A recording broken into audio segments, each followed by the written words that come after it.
Monsieur le ministre, cher Nicole Notat, mesdames et messieurs les présidents, mesdames et messieurs, que je vois par l'intermédiaire d'écrans, qui est très nombreux derrière les écrans qui sont à côté de moi, que je salue tous. Nous lançons aujourd'hui le Ségur de la santé avec deux convictions simples. D'abord, nous vivons des temps exceptionnels.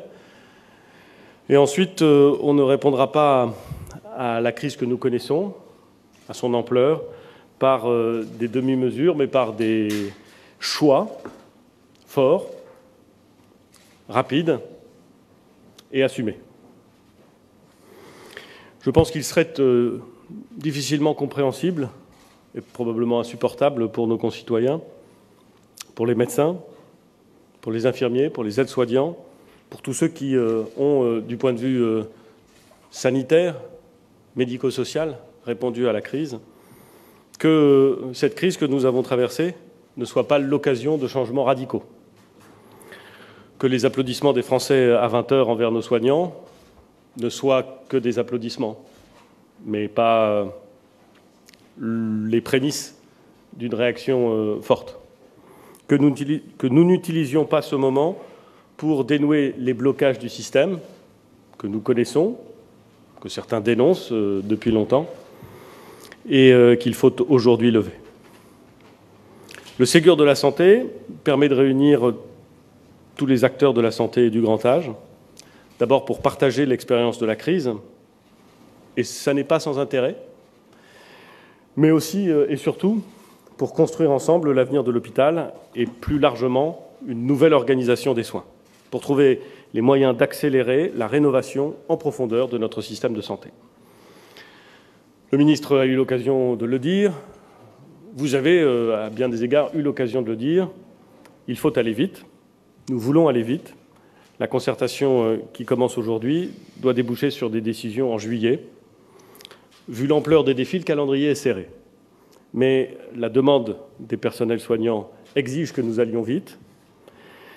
Je connais les qualités d'écoute, de ténacité, de créativité de Nicole Notat, et je sais qu'elles garantissent le bon avancement et, je l'espère, le succès final de cette phase de concertation. Chère Nicole Notat, je mesure la portée et la valeur de votre engagement et je vous en remercie très chaleureusement. Quelques mots peut-être sur les 3 années passées. Avant cette crise sanitaire, nous avions déjà fait le diagnostic de la crise de notre système de santé. Ce diagnostic, et pour le dire trop vite probablement, c'était des personnels en quête de sens, un système bloqué, un système appauvri. Avec Agnès Buzyn, qui connaissait bien les difficultés de l'hôpital et qui a porté une véritable ambition de transformation, le gouvernement a bâti le plan Ma Santé 2022, puis en novembre 2019, le plan d'urgence pour l'hôpital. Notre stratégie, elle était fondée sur des principes simples, souvent en rupture d'ailleurs avec ceux qui avaient pu être défendus précédemment. Nous avons mis fin à la sempiternelle baisse des budgets de la santé. Cessez de demander à l'hôpital de faire toujours mieux avec moins et à la médecine de ville de s'organiser sans lui en donner les moyens. Nous avons commencé à privilégier la qualité des soins plutôt que les logiques comptables. Nous avons commencé à casser les logiques de silos pour encourager les coopérations entre la médecine de ville et l'hôpital, le secteur médico-social. Je continue à penser que c'était le bon cap. On verra d'ailleurs si les concertations le remettent en cause. Je le dis avec humilité, le gouvernement sera à l'écoute pour compléter ces grands axes s'ils s'avèrent lacunaires. Ce que je crois, c'est que la crise exige de nous non pas nécessairement de changer de cap, mais très certainement de changer de rythme. Ce que la crise exige de nous, c'est que le rythme du changement et les moyens nouveaux pour l'hôpital changent le quotidien des personnels soignants dans les tout prochains mois. Ce que la crise exige de nous, c'est que nous prenions les mesures nécessaires pour déverrouiller un système bloqué depuis des lustres. Je pense que nous pouvons le faire. Ce que la crise nous a enseigné est important également. Car en ce domaine, comme dans beaucoup d'autres, la crise sanitaire que nous venons de traverser est à la fois un révélateur et un accélérateur. Il vous appartiendra, dans les prochaines semaines, d'en détailler les enseignements. Et chacun peut avoir sa conviction à ce stade. Mais l'image que nous nous ferons collectivement de ces enseignements sera forcément plus précise, plus nette, et je dirais plus féconde, si elle est dressée collectivement. Pour ma part, je voudrais simplement indiquer ce que je retiens. Ça ne vaut que ce que ça vaut, c'est ma façon de retenir ce que j'ai vu. D'abord, la mobilisation, à bien des égards extraordinaires, de l'ensemble du système et d'abord des soignants. Je veux saluer, au nom du gouvernement, au nom des Français, les efforts individuels unanimement reconnus. Les journées et les nuits, dans l'épreuve, nous obligent. Ils ont révélé, s'il en était besoin, que certains niveaux de rémunération n'étaient pas à la hauteur d'un tel engagement. Cet effort individuel, cet engagement individuel, il faut le saluer, il faut le reconnaître. Tout le monde le dit, tout le monde le sait. Mais je voudrais aussi saluer l'effort collectif entre médecins, infirmiers, aides-soignants, administratifs, bien au-delà des logiques de service, entre l'hôpital, la médecine de ville, le secteur médico-social, entre le public et le privé. Il y a quelques semaines, je suis allé à Strasbourg voir les personnels de l'hôpital qui avaient fait face. Et j'avais été frappé de constater que c'était exactement ce message qu'ils voulaient transmettre. La remarquable mobilisation de tous, des soignants bien entendu, d'abord des soignants, mais de tous, dans une capacité à coordonner des choses qui traditionnellement n'étaient pas si faciles à coordonner. Ça veut dire qu'il y a eu un dépassement collectif, et ce dépassement collectif, il faut le saluer, au moins autant que le dépassement individuel. D'une certaine façon, une nation, ça n'est pas seulement des héros individuels. Notre pays, qu'on aime souvent à décrire comme pétri d'esprit de système, notre pays, en vérité, aime les individus, mais n'aime pas les systèmes. Eh bien moi, je suis Premier ministre et je le dis devant vous, avec force, le système de santé français a été remarquable.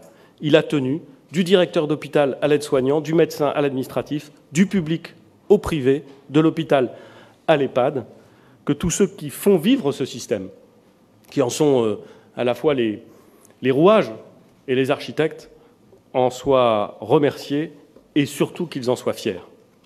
Deuxième enseignement que je retiens, c'est le fait que beaucoup d'obstacles au changement ont pu être levés. Des réformes dont la mise en œuvre était difficile ont connu des accélérations fulgurantes au grand bénéfice des patients. L'exemple le plus frappant, c'est celui de la télémédecine, dont l'usage a explosé depuis mars. Des procédures qui étaient vécues comme des carcans ont été suspendues. La crise, d'une certaine façon, nous a imposé, comme par nécessité, un choc de simplification. L'enjeu, c'est de sortir du mode de gestion de crise, tout en conservant les simplifications. Troisième et dernier enseignement, une organisation vraiment territoriale tournée vers les patients a vu le jour. Il y avait urgence, il fallait accueillir tous les patients, quel que soit le niveau de gravité qu'ils présentent. Dans chaque territoire, sous l'impulsion des agences régionales de santé, dont je veux à nouveau saluer la mobilisation, chacun s'est organisé autour de cet objectif de prise en charge des patients.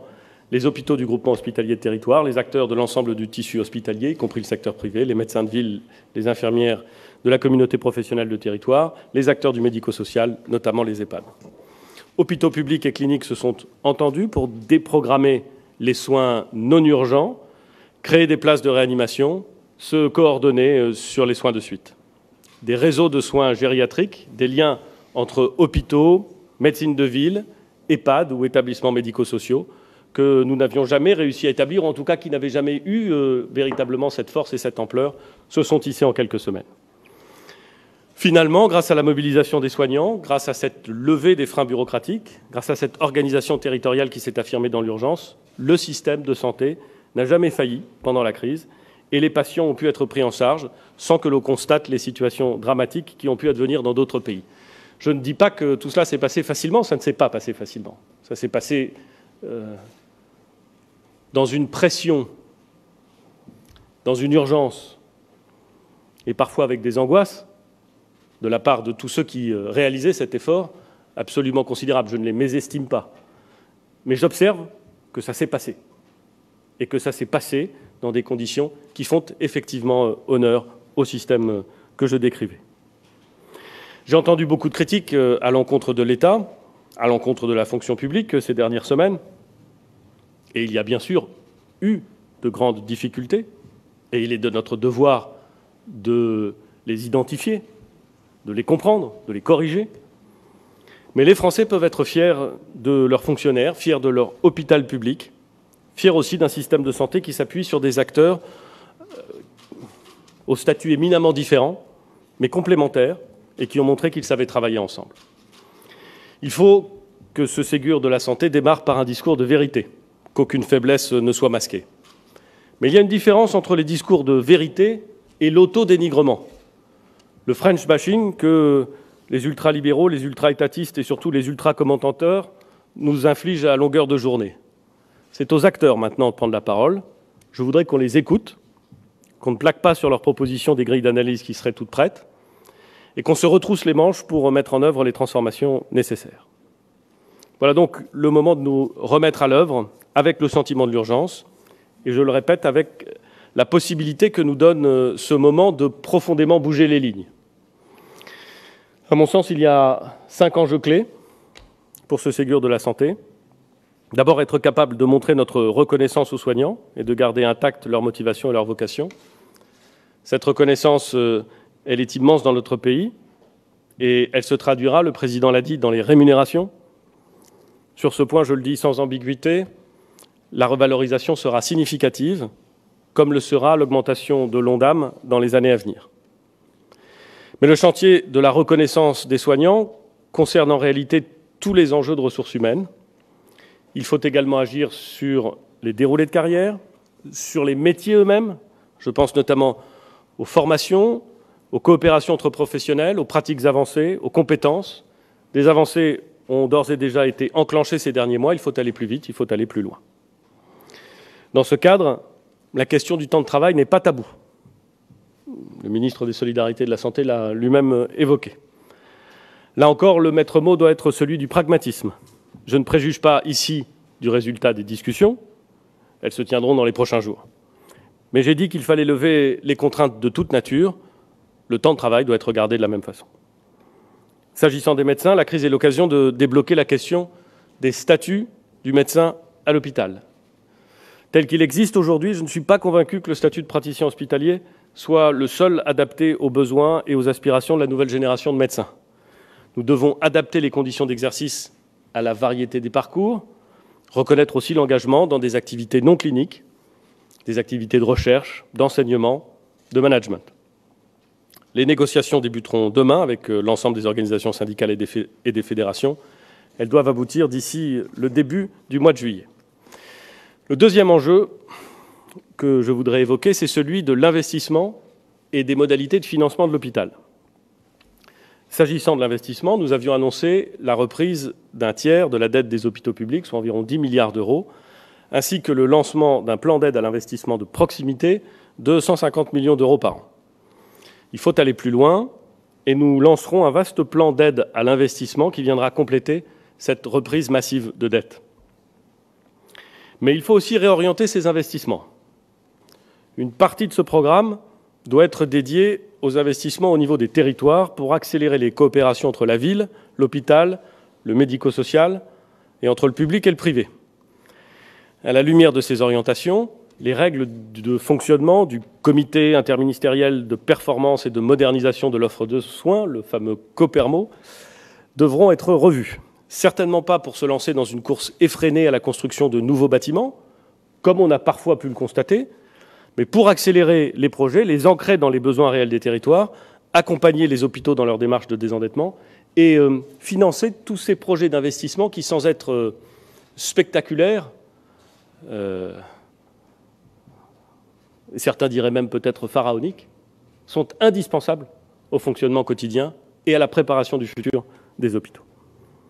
S'agissant des modalités de financement, on a beaucoup écrit et beaucoup débattu de l'évolution des modalités de financement, notamment de la fameuse T2A, la tarification à l'activité. Beaucoup de travail a été accompli par les équipes en charge de ce sujet, mais nous devons passer beaucoup plus rapidement à la mise en œuvre.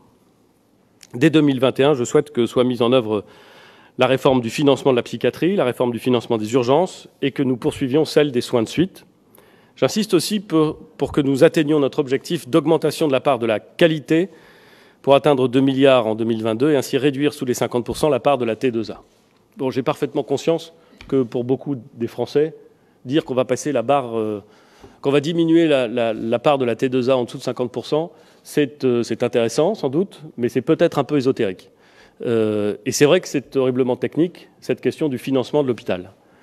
Mais il se trouve, et ce constat me paraît assez largement partagé, que la façon dont l'économie de l'hôpital fonctionne, dont les recettes de l'hôpital peuvent entrer, qui repose, et c'est vrai, beaucoup sur cette fameuse T2A, a démontré toutes ses limites, pour le dire poliment. Et il faut donc essayer de trouver un système plus intelligent, plus respectueux de la qualité des soins, plus respectueux de la qualité du travail des soignants, et moins ancré sur la nécessité de multiplier les actes pour dégager des recettes. C'est assez facile à formuler, on l'avait d'ailleurs fait il y a quelques mois, quelques années. C'est plutôt plus difficile à mettre en œuvre. Et pour cela, il va falloir être collectivement intelligent et trouver les bons mécanismes. Mais je le dis clairement, nous devons faire en sorte que cette T2A ne soit plus l'unique boussole du financement des activités hospitalières. Le troisième enjeu, c'est de lever les freins à la réforme du système de santé et que, au fond, tous ceux qui sont derrière ces écrans, tous ceux qui nous regardent, soient les acteurs de cette réforme. Beaucoup l'ont dit, vous avez eu le sentiment pendant la crise de vous affranchir de contraintes superflues, de libérer vos énergies, de retrouver le goût du métier. Comme je vous le disais, la crise a permis la matérialisation d'un choc de simplification maintes fois espéré et jamais constaté. Il nous faut à tout prix le conserver dans tous les domaines, le fonctionnement interne des hôpitaux, les liens avec les ARS, les ressources humaines. Je voudrais faire sur ce sujet 3 remarques rapides. D'abord, regardons le sujet que j'évoquais tout à l'heure, celui de la télémédecine. Ces usages se sont extraordinairement développés. Beaucoup de médecins, beaucoup de patients se la sont parfaitement appropriés. Je pense qu'on doit tirer ensemble les enseignements de cette évolution pour voir dans quelles conditions nous pouvons la prolonger. Deuxièmement, et je ne veux pas me payer de mots, je le sais, mon gouvernement n'est pas le premier à dire qu'il faut remettre le patient au centre des systèmes de soins. Peut-être même certains d'entre vous écoutent ces principes et un Premier ministre les répétait avec une forme de résignation et de lassitude. Je ne peux pas complètement l'exclure. Mais il se trouve que le moment nous oblige tous à changer définitivement la donne sur le terrain. Que l'on mesure systématiquement la qualité des soins, qu'elle se traduise dans la rémunération aussi, pour reconnaître mieux l'engagement personnel de chacun. Admettons ensemble que cette priorité ne s'est pas trouvée traduite suffisamment dans les faits jusqu'à présent, et je le dis en ayant conscience de formuler quelque chose qui relève de la litote. Troisième remarque, la question de la gouvernance, et notamment de la gouvernance hospitalière. Certains voudraient en changer les règles. La mission Clarisse nous fera certainement les propositions utiles en la matière. Je voudrais pour ma part faire une observation, qui sera peut-être contestée, sans doute d'ailleurs, et tant mieux d'une certaine façon.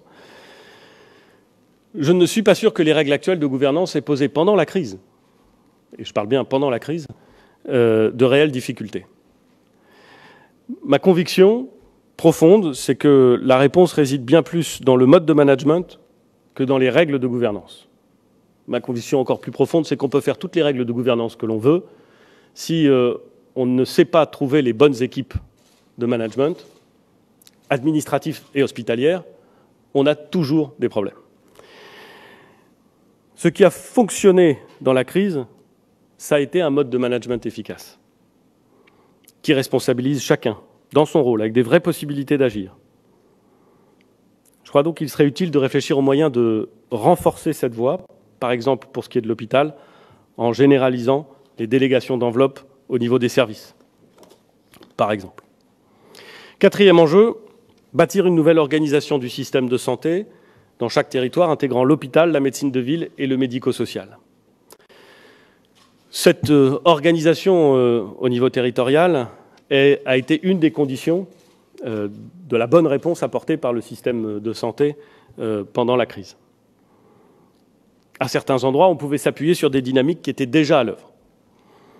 Je pense par exemple à la structuration de la médecine de ville avec la mise en place des assistants médicaux et le déploiement des communautés professionnelles territoriales de santé, les CPTS, qui avaient commencé à essaimer avant la crise et qui doivent impérativement se relancer et être soutenus comme cela est prévu par les accords conventionnels d'ailleurs.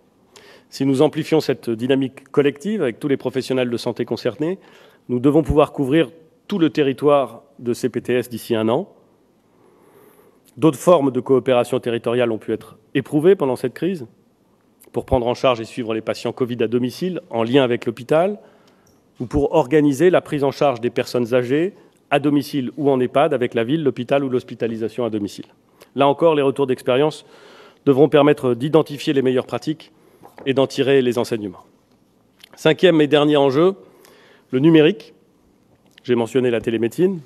Je voudrais également mentionner 2 autres sujets qui me semblent transformants pour notre système de santé.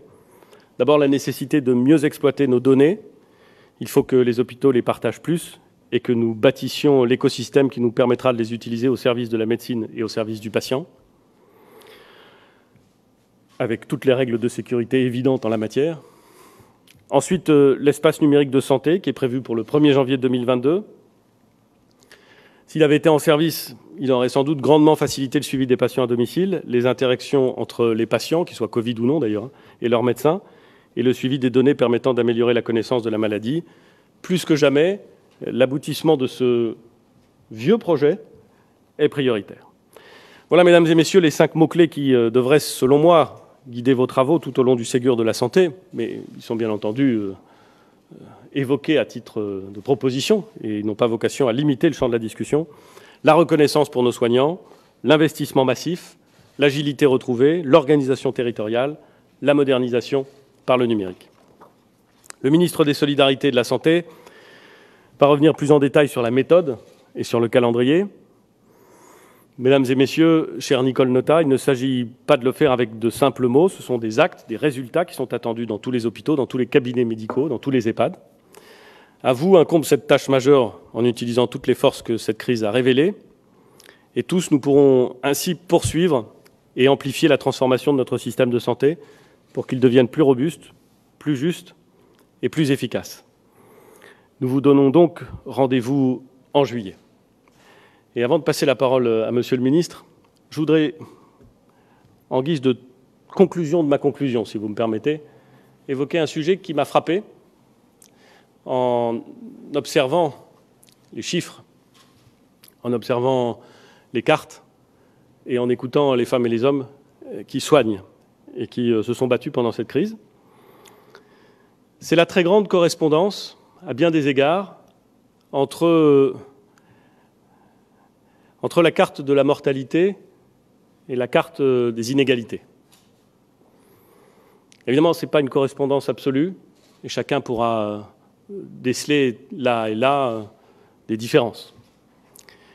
Mais il y a une forte correspondance, ce qui prouve que notre mission, ça n'est pas seulement, et c'est déjà redoutablement difficile, mais ça n'est pas seulement de refonder l'hôpital, de faire en sorte qu'il fonctionne mieux. C'est aussi d'imaginer des politiques de santé publique qui permettent, avant l'arrivée à l'hôpital, de faire en sorte que notre système de santé ait produit des effets. Cela passe sans doute par plus de prévention, par plus d'éducation, cela passe sans doute par une bonne organisation de l'ensemble des acteurs, y compris très avant l'hôpital. C'est là aussi assez facile à formuler, et j'ai bien conscience que c'est redoutablement compliqué à mettre en place. Mais je ne voudrais pas que, alors que s'engage cette discussion, cette réflexion, cette négociation, cette promesse, d'une certaine façon, du Ségur de la santé, que nous soyons comme absorbés par les questions d'organisation et de financement, qui sont essentielles, et que nous oublions les questions de politique publique et d'accès vers les Françaises et les Français, qui ne sont pas moins essentielles. Voilà ce que je voulais vous dire en introduction. Je vous remercie de votre attention et je vous souhaite d'excellents travaux. Merci beaucoup.